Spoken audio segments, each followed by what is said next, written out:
Hello and welcome to the Godplane Aftershow. We are about to be discussing episode 6, the Prison of Knowledge. We got a little bit personal up in here, a little bit faster than I think a couple of us expected. So, Sophie, how much trouble am I in? Discuss.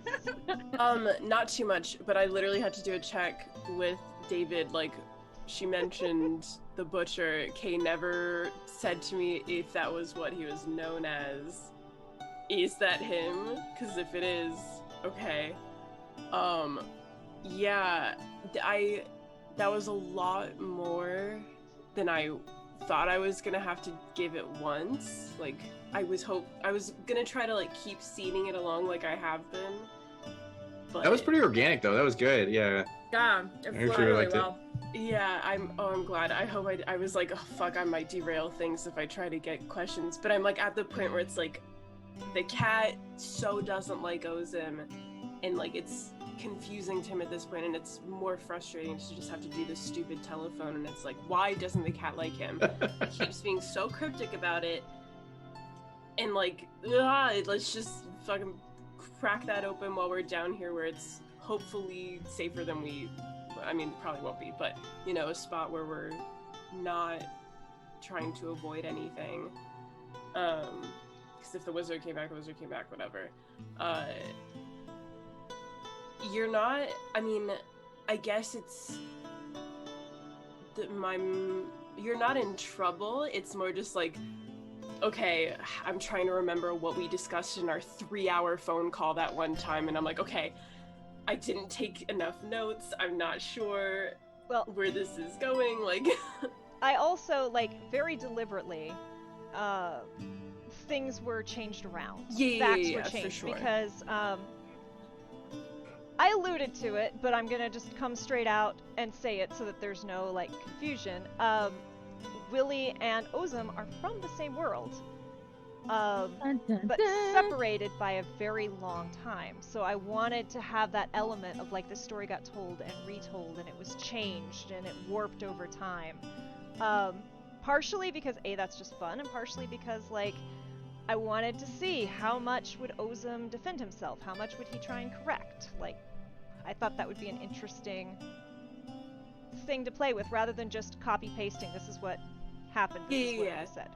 Yeah, because it's the prince thing is the one thing that we had established as the big regret, aside from person that he still isn't gonna not talking about her just yet. But then the detail of Caldera, where my mind's no, that's not what happened.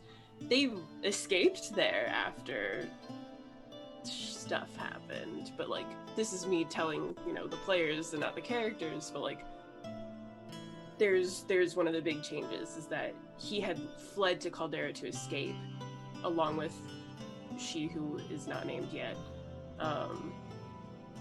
But yes, he was the Butcher.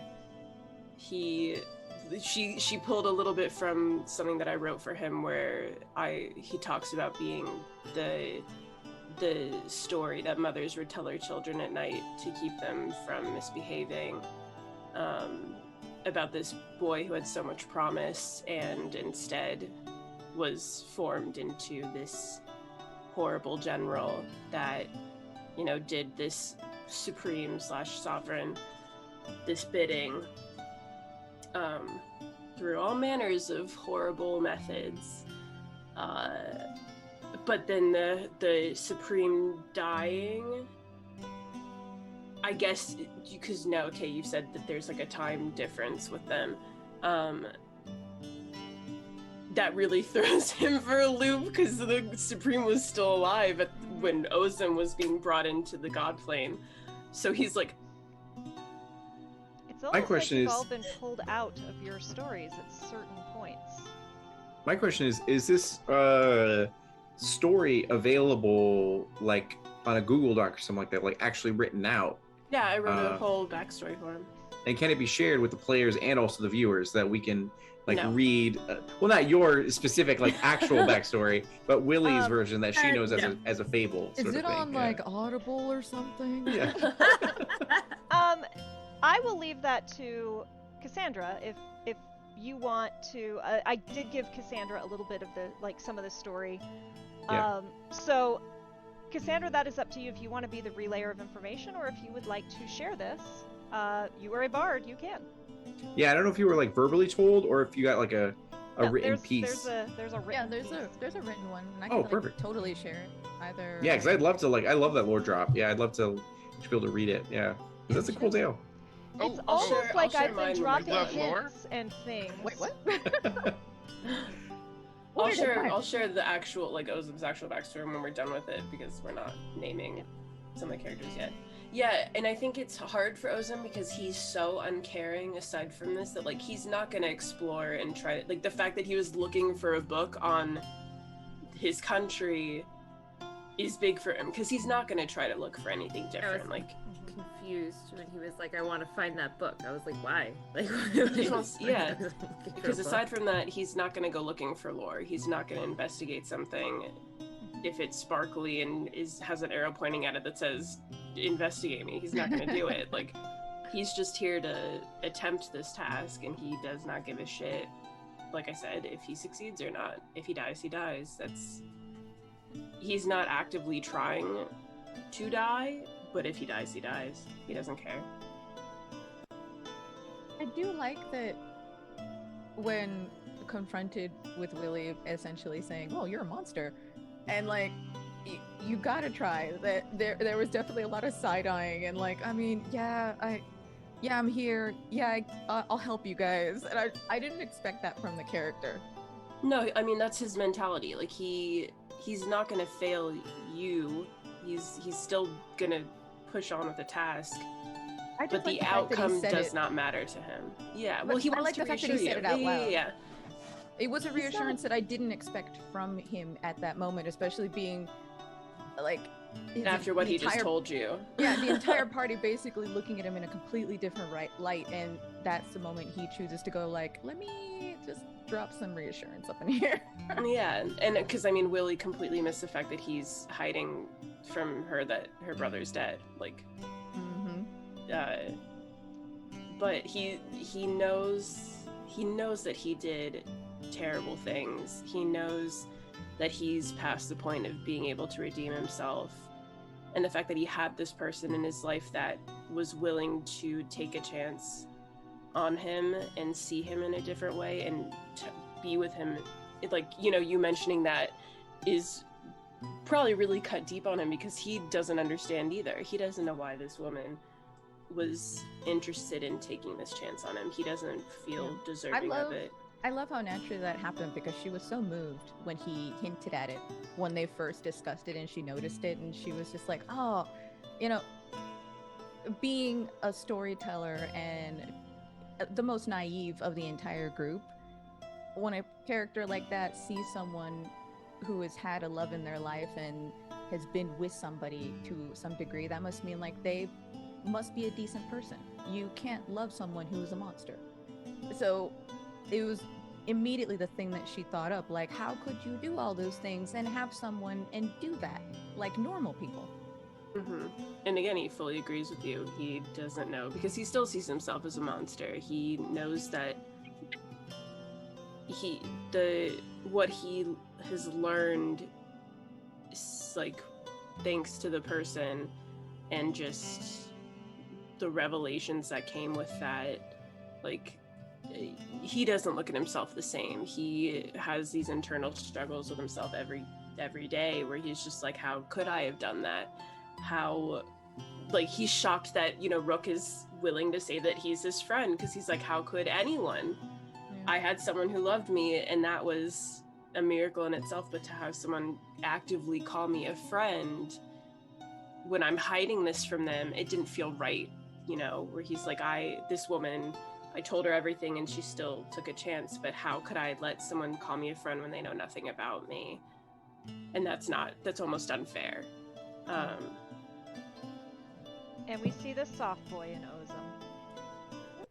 I do. Yeah. I do like how like there's a lot of conflict between Willie and Ozim that like grind on each other and all that kind of stuff. Like maybe sometimes it's more one-sided, but then the growth also happens like with them. So it's like really, really cool to see. I'm into this broship right now. I'm just saying. Right? This sure. Brooke, like, we're gonna be friends. Right? Well, we I gotta think say at this point. the quick comment with the Willie thing is that I think Willie's naivete is one frustrating to him, but it also is just like it's more dangerous for her to have that lack of information. So why, like, it's gonna be traumatizing for her, aside from her brother being dead, but like hiding certain things that like she's putting the pieces together, but she's not there yet. Quite, like, they're so close, she just needs to press down and have them click, and she's not doing it. And he's like, I can't, if these people want to survive, how are they going to do that when things aren't clicking? And so even if it's not directly related to, you know, in his mind, it's not directly related to the success of the group, it's like, I'm still going to tell her. One, because it doesn't fully bother him to traumatize her a little bit. Like, he's, you know, he's just like, I'm whatever. You can have a little trauma. It's a treat. Yeah, like, I am the bad guy. It's okay. I know I am a bad guy. I might, like, I'd rather they look at me as a bad guy because it's true than someone else getting falsely colored as one, because that's wrong.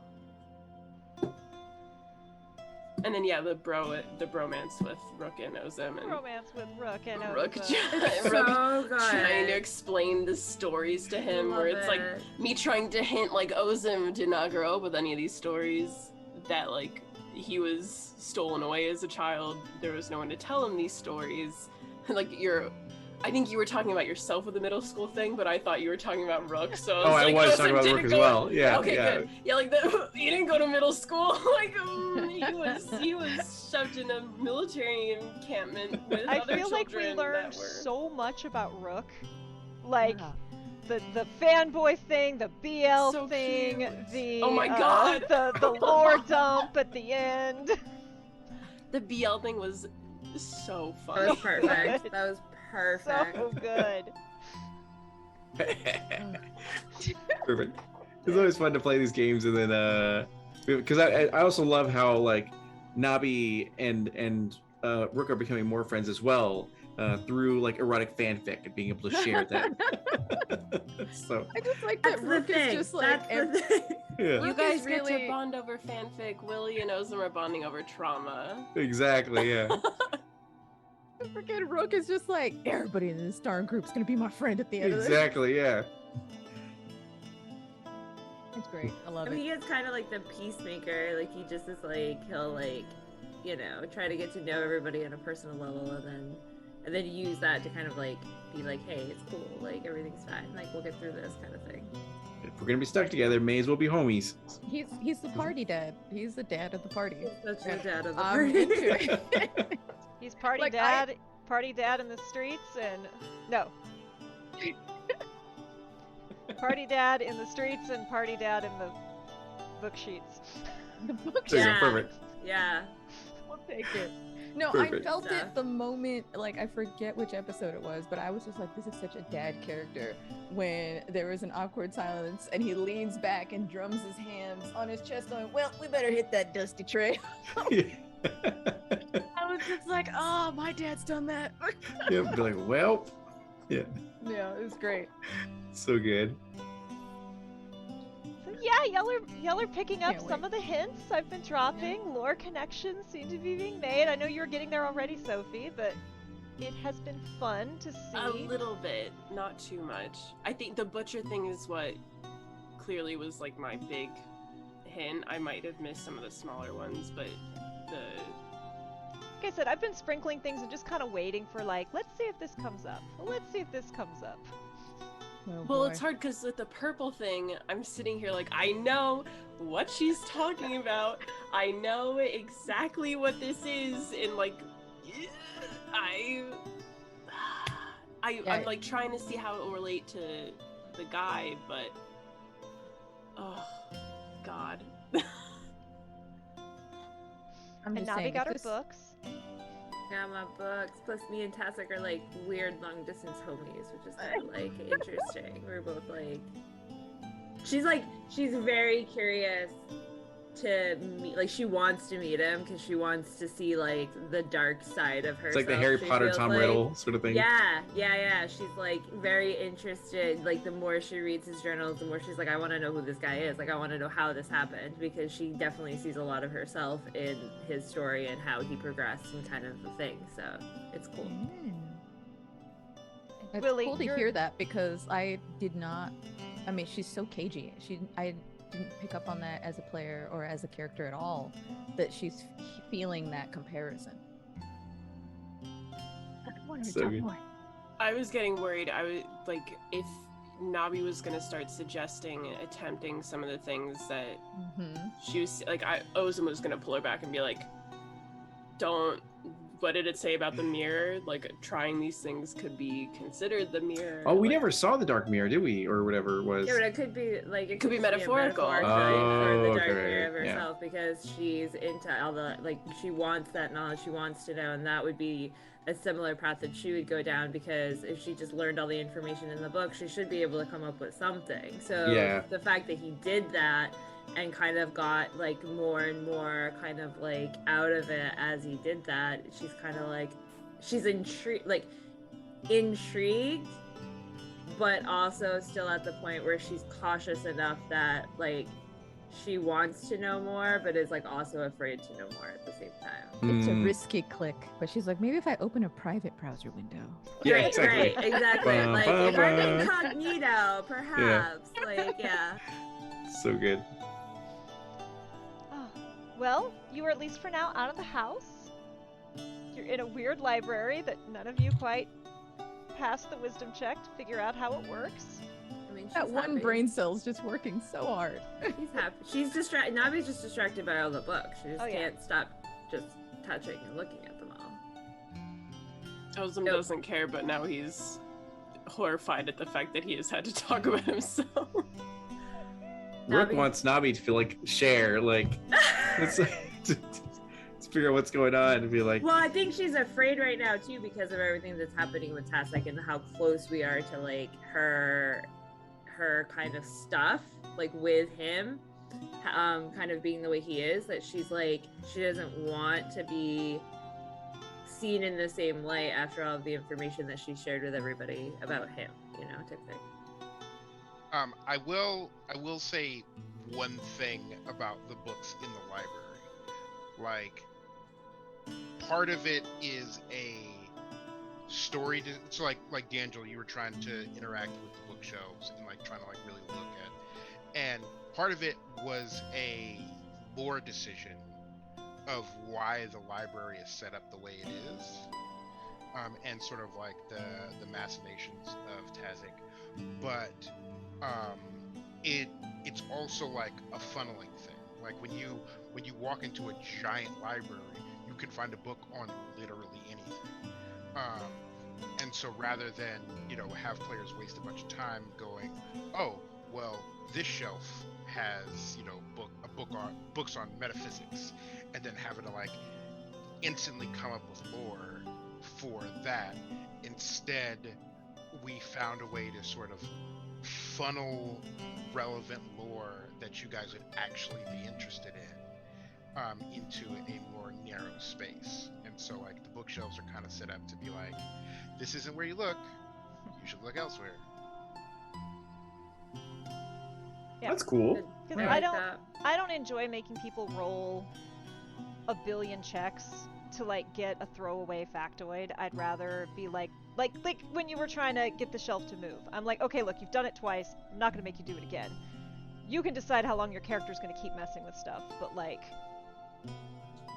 this is how this world works. I'm not gonna make you roll for things that aren't fun. I'm gonna make you roll for things that are fun and exciting. Yeah, I totally missed that. I thought what I had interpreted that as was there was a secret, like a room or something like that, and by interacting in that area, you would be able to get access to that, sort of thing. So And that's, you walked into a space and expected you to make that jump, right? Like, and I just wanted to make it clear that like you're hearing these clicks and these things all over, and you've tried, and I made you do the rolls and the check, and then like, okay, twice now you've tried, you're gonna try a third time, I'm gonna tell you. You can keep your character playing this if you want to. I play, most of my characters are 8 intelligence at this point. Yeah. Yeah, we have no skill monkeys in this group, I don't think. Yeah. And like I love like making the dumb decision, but you know, letting the character do the dumb thing is really entertaining. But you as the player, I'm not going to make you keep doing it. But Rook doesn't quit. I know, I'm great with persuasion and athletics and charisma. I got athletics. But I don't have to persuade that many people. I got athletics, medicine, and survival, and that's it. Or persuasion as well, yeah.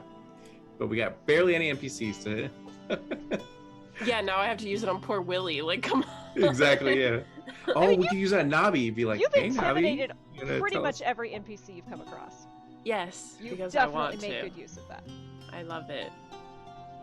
But, He's big and beefy for a reason. Let me use it. Right.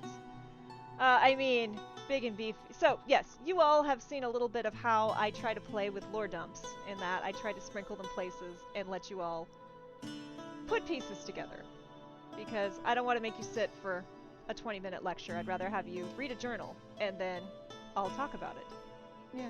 I mean, I gotta say, this was like, I mean, correct me if I'm wrong, we didn't fight anything this episode. It was very... It was really entertaining. Super. It was RP heavy, yeah. You got tricked by a kid. Yeah. Oh, that was great. Wasn't quite tricked. Ozem had the inkling, and that's why he was talking to him and saying, "Oh, how about we play the game?" I was so delighted when DeAngelo, you were like, you told us there would be rooms that don't have terrible things, and I'm like, well, it wasn't a terrible thing. It's just a kid being a dick, and Mistcat really likes the kid, so he played along because he thought that would be fun. So there was no monster with chains chasing you. That was just Tobias being a kid. So yeah, at one point I was like, we should just fight this monster. We should just get it over with, and then like just murder it. And then, sure enough, there was never a monster. Yeah. No monster. In that case, there was a lot. You all missed a lot. There was some cool stuff hidden in there. There were some fun provisions. There was a bottle of alcohol, a couple bottles of alcohol. Yep. But there was a creepy boneless. They're a new kind of. They're like a zombie with no bones that just like wrap around you. Oh, gross. Missed that one. He told us not to interact with anything, so we didn't. We just tried to go through the thing, point A to point B, and like. The idea of a boneless zombie like makes like my sensory self just like. I might like drop that. the picture into the chat just so you all can see. It's like an actual monster, and it's Gross. wonderfully terrible. That's amazing. And the closets absolutely would have eaten you. Thank God no one went into one. Was that the secret about the glowing closets? Mm-hmm. They said that the book journal said that they didn't come back for a while. Oh. Yeah. And to sort of offset that, we also put a lot of positive stuff in the house as well, which we aren't going to necessarily give you details on because we may move that to other places. But we definitely wanted to make sure that it wasn't like you can't touch anything because everything will kill you.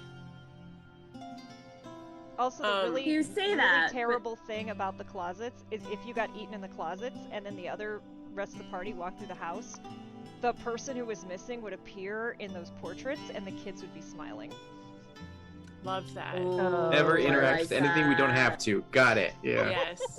Yeah, see, you say that, but all the stuff, the good stuff's in there too, but all the stuff we ever interact with is always the bad stuff. If this needle pokes you, you get your soul sucked out. It's I like... mean, look, you did get advantage or an auto pass.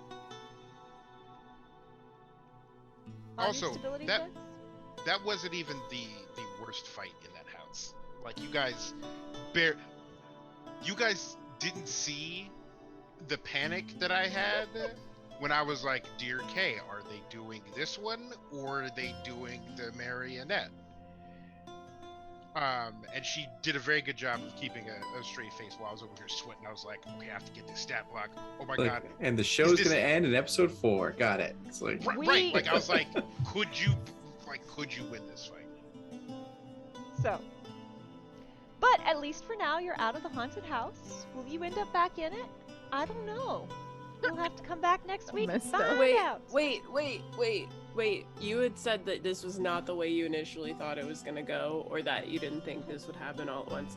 Could you give us a hint as to how you thought this was potentially gonna go? I didn't think we'd be derailed by the sharing circle and group therapy. Fair. And it was wonderful. And I think Rook really needed it. Like, Rook, was ready to unburden his soul. Really was. Ozem could have done without that. Facts. All of our good journeys stuff. are different. We get there in different ways, different times. Yeah. So. And there's still so much about the boy that you guys don't know. This is a lot. You learned a lot. Don't know yet. There's still... But we have been talking about this episode for 25 minutes, and I'm sure at least a couple of episode. you need to take a break. It was very Thank you so much for playing. This episode was so much fun. I had so much fun watching you all play. Thank you for being amazing players and sharing your character secrets if you chose to, and scrounging out of it if you chose not to. And this was some really amazing roleplay. I appreciate you all so much. I hope you had fun, and I hope to see you next week when we'll see what else is waiting for you in the library. Oh boy. Oh boy. Thank you all. Thank you for watching, and we'll see you Tuesday.